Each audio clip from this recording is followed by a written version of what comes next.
안녕하세요. 오늘은 많은 분들이 기다리셨을 영화 박찬욱 감독님의 마스터피스 헤어질 결심에 대해 자세히 이야기해보겠습니다. 단순히 영화를 소개하는 것을 넘어 제가 직접 관람하며 느꼈던 점들, 그리고 영화가 주는 깊은 메시지와 여운에 대해 솔직하고 친근하게 풀어낼 예정이니 함께 헤어질 결심의 매력 속으로 빠져들어 볼까요? 이 영화 헤어질 결심은 2022년 6월 29일에 개봉하여 138분의 러닝타임을 가진 멜로로맨스, 드라마, 서스펜스 장르의 작품입니다. 박찬욱 감독님 특유의 미학적 연출과 심리 묘사가 돋보이며 박해일 씨와 탕의 씨의 밀도 높은 연기, 앙상블이 스크린을 가득 채웁니다. 특히 제75회 칸 국제영화제에서 박찬욱 감독님께 감독상을 안겨주며 전 세계적인 찬사를 받았습니다. 영화 제목에서부터 느껴지는 묘한 긴장감과 아이러니는 관객들의 호기심을 자극하기에 충분합니다. 저는 이 제목을 처음 접했을 때 단순히 연인 간의 이별을 다룬 영화일 것이라는 예상을 했지만 영화를 보고 나서는 이 제목이 얼마나 깊고 다층적인 의미를 내포하고 있는지 깨닫게 되었습니다. 헤어질 결심은 단순한 사랑 이야기가 아닌 의심과 집착, 그리고 파국으로 치닫는 감정의 소용돌이를 섬세하게 그려낸 수작입니다.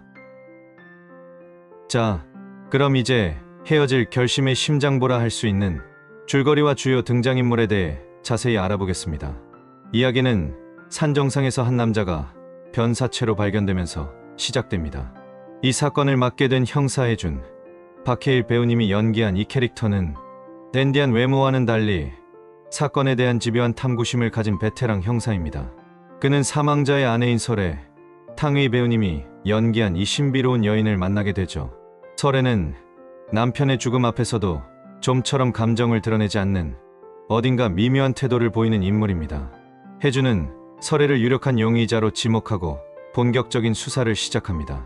처음에는 단순한 의심으로 시작된 혜준의 감정은 설애를 추적하고 그녀의 일상을 관찰하면서 점차 복잡한 형태로 변해갑니다. 설애에게서 미스터리하고도 매혹적인 이끌림을 느끼게 되는 혜준의 모습은 저에게도 깊은 인상을 남겼습니다. 영화는 이심, 관심, 그리고 헤어질 결심이라는 문구처럼 혜준이 설애를 의심하면서도 동시에 그녀에게 깊이 빠져드는 과정을 섬세하게 그려냅니다. 이 지점에서 저는 영화의 가장 큰 매력을 느꼈습니다. 선과 악, 이성과 감성 사이에서 아슬아슬하게 줄타기하는 인물들의 심리가 너무나 설득력 있게 다가왔기 때문이죠. 등장인물들을 좀 더 깊이 들여다보면 장혜준 형사는 부산 서부경찰서 강력위 팀의 팀장으로 사건 해결에 대한 강한 의지와 동시에 인간적인 고뇌를 가진 입체적인 인물입니다. 그는 기도수 사망 사건을 수사하며 송설애에게 의심을 품지만 시간이 흐를수록 그녀에게 끌리고 결국에는 돌이킬 수 없는 선택과 헤어질 결심이라는 감정에 도달하게 됩니다. 박해일 배우님의 연기는 정말이지 압권이었습니다. 절제된 표정 속에 담긴 복잡한 감정선, 흔들리는 눈빛 하나하나가 혜준이라는 인물의 내면을 완벽하게 표현해냈습니다. 특히 송설애라는 인물은 헤어질 결심에 모든 미스터리와 매력을 응축하고 있는 캐릭터라고 할 수 있습니다. 실족사한 기도수의 아내이자 유력한 용의자인 그녀는 과거 외조부가 조선인 출신 독립운동가였다는 설정으로 한국 국적을 부여받았습니다. 설애는 혜준의 수사망을 교묘하게 피해 다니는 듯하면서도 때로는 예측할 수 없는 방식으로 그에게 다가섭니다. 그녀의 모호한 행동과 알 수 없는 표정은 영화 내내 관객들을 혼란스럽게 만들지만 동시에 강렬한 흡입력을 발휘합니다. 탕의 배우님은 한국어가 서툰 설애의 캐릭터를 완벽하게 소화하며 그 특유의 신비롭고 몽환적인 분위기로 설애라는 인물의 생명력을 불어넣었습니다. 저는 영화를 보면서 설애의 말 한마디, 몸짓 하나하나에 집중하게 되었고 과연 그녀의 진심은 무엇일까 끊임없이 추측하게 만들었습니다. 이러한 설애의 복합적인 매력 덕분에 영화는 단순한 범죄 수사극을 넘어선 깊은 심리 드라마로 완성될 수 있었다고 생각합니다. 자, 이제 헤어질 결심하면 빼놓을 수 없는 것, 바로 시적인 명대사들입니다. 이 영화의 대사들은 단순히 정보 전달을 넘어 인물들의 감정과 상황을 함축적으로 드러내며 깊은 여운을 남깁니다. 특히 박찬욱 감독님 특유의 문학적인 감성이 녹아든 대사들은 곱씹을수록 새로운 의미를 선사합니다. 몇 가지 인상 깊었던 대사들을 소개해 드릴게요. 먼저 송설애가 했던 대사입니다. 산에 가서 안 오면 걱정했어요. 마침내 죽을까봐. 이 대사는 설애의 모호한 심리를 그대로 드러내는 문장입니다. 남편의 죽음을 앞둔 아내의 감정이라고 하기엔 어딘가 뒤틀려 있고, 그렇다고 슬픔이 전혀 없는 것도 아닌 복잡 미묘한 감정을 담고 있죠. 다른 대사로는 공자님 말씀에 지혜로운 자는 물을 좋아하고 인자한 자는 산을 좋아한다고 했습니다. 난 인자한 사람이 아닙니다. 난 바다가 좋아요. 이 대사는 설애의 성격을 압축적으로 보여줍니다. 이 대사 다음에 혜준이 나도. 라고 답하는 장면은 두 사람의 묘한 교감과 공통점을 은유적으로 보여주면서 관객들에게 깊은 인상을 남깁니다. 특히 인상 깊었던 또 다른 대사는 설애가 고양이에게 속삭이듯이 말했던 그 친절한 형사의 심장을 가져다 주세요. 라는 문장입니다. 이 대사는 설애가 혜준에게 느끼는 감정의 본질이 무엇인지, 그리고 그녀의 욕망이 어디로 향하고 있는지를 암시하는 매우 중요한 대사입니다. 혜준의 대사 중에서는 나는요. 완전히 붕괴됐어요. 라는 대사가 가장 기억에 남습니다.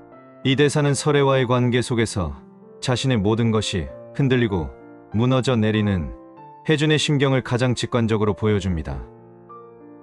또 다른 혜준의 대사인 슬픔이 파도처럼 덮치는 사람이 있는가 하면 물에 잉크가 퍼지듯이 서서히 물드는 사람도 있는 거야.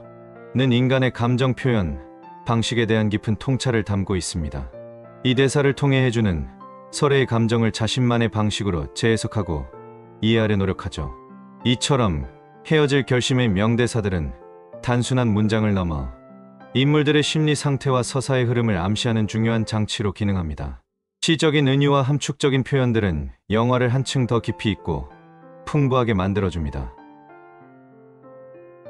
이 외에도 헤어질 결심은 BBC 선정 2022년 최고의 영화 20선에 이름을 올렸을 정도로 전 세계적인 평가를 받았습니다. 영화는 안개 자욱한 풍경 속에서 펼쳐지는 잡힐 듯 잡히지 않는 사랑의 이중주와 살인, 그리고 긴박한 수사 과정을 통해 인물들의 복잡다단한 감정 변화를 관객들에게 선사합니다.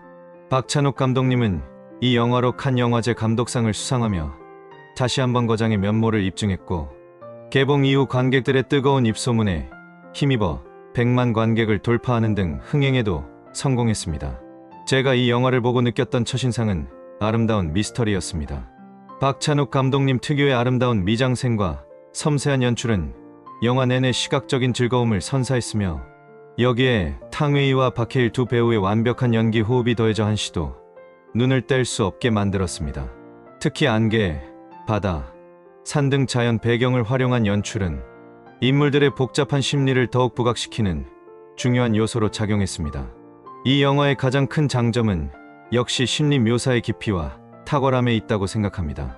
단순한 로맨스 영화였다면 상투적으로 흘러갈 수 있었을 이야기를 감독님은 의심과 연민, 집착과 파멸이라는 복합적인 감정들로 엮어내며 관객들에게 깊은 질문을 던집니다. 사랑이라는 감정이 어떻게 인간을 뒤흔들고 어디까지 나아갈 수 있는지를 섬세하게 탐구하는 과정이 매우 인상 깊었습니다. 저는 영화를 보는 내내 혜준과 설애의 감정선에 깊이 몰입하게 되었고, 때로는 그들의 선택에 공감하기도, 때로는 안타까움을 느끼기도 했습니다.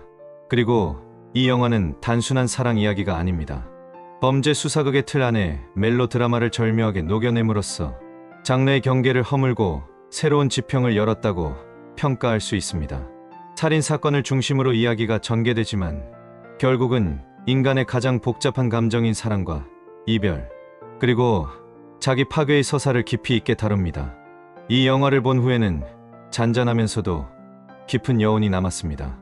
당장 이해되지 않는 부분들도 있었지만 시간이 지날수록 영화 속 대사들이나 장면들이 머릿속에 계속해서 떠올랐고, 여러 번 곱씹어 볼수록 새로운 의미를 발견하게 되는 신비로운 경험을 했습니다. 그래서 저는 이 영화가 한 번 보고 끝낼 영화가 아니라 두 번, 세 번 계속해서 다시 보며 그 깊이를 탐험하고 싶게 만드는 매력이 있다고 생각합니다.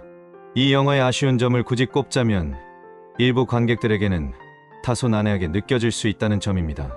박찬욱 감독님 특유의 은유적이고 상징적인 연출 방식, 그리고 인물들의 내면을 직접적으로 설명하기보다는 암시적으로 드러내는 방식이 익숙하지 않은 분들에게는 이야기의 흐름을 따라가기가 어려울 수도 있습니다. 하지만 저는 오히려 이런 점이 이 영화의 매력을 더한다고 생각합니다. 관객 스스로가 영화의 빈 공간을 채워나가며 해석의 재미를 느낄 수 있기 때문이죠. 누구에게 이 영화를 추천하느냐고요? 저는 이 영화를 다음과 같은 분들에게 강력히 추천하고 싶습니다. 첫째, 박찬욱 감독님의 작품 세계를 좋아하시는 분들, 특히 그의 전작들에서 느꼈던 미학적인 연출과 독특한 스토리텔링의 매력을 느끼신 분들이라면 헤어질 결심에서 새로운 차원의 만족감을 느끼실 수 있을 겁니다. 둘째, 단순한 로맨스 영화를 넘어 인간 심리의 깊이를 탐구하는 드라마를 선호하시는 분들입니다. 사랑과 이별, 그리고 그 과정에서 발생하는 복잡한 감정들에 대해 깊이 성찰해보고 싶다면 이 영화가 탁월한 선택이 될 것입니다. 셋째, 배우들의 뛰어난 연기, 앙상블을 감상하고 싶으신 분들입니다. 박해일 배우님과 탕웨이 배우님의 섬세하고 밀도 높은 연기는 그 자체로도 충분히 감상할 가치가 있습니다. 마지막으로 여운이 오래 남는 영화를 찾으시는 분들입니다. 헤어질 결심은 영화가 끝난 후에도 한참 동안 머릿속에 맴돌며 여러분에게 깊은 생각할 거리를 안겨줄 것입니다.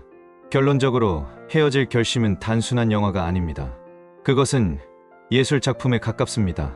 박찬욱 감독의 뛰어난 연출력, 배우들의 완벽한 연기, 그리고 시적인 대사들이 어우러져 만들어낸 이 영화는 관객들에게 잊을 수 없는 경험을 선사합니다. 저는 이 영화가 가진 가치는 단순히 흥행 성공이나 수상 내역을 넘어 인간의 복잡한 감정을 깊이 있게 탐구하고 그것을 아름다운 미학으로 승화시켰다는 점에 있다고 생각합니다. 저에게 헤어질 결심은 2022년 최고의 영화 중 한 편으로 기억될 것입니다.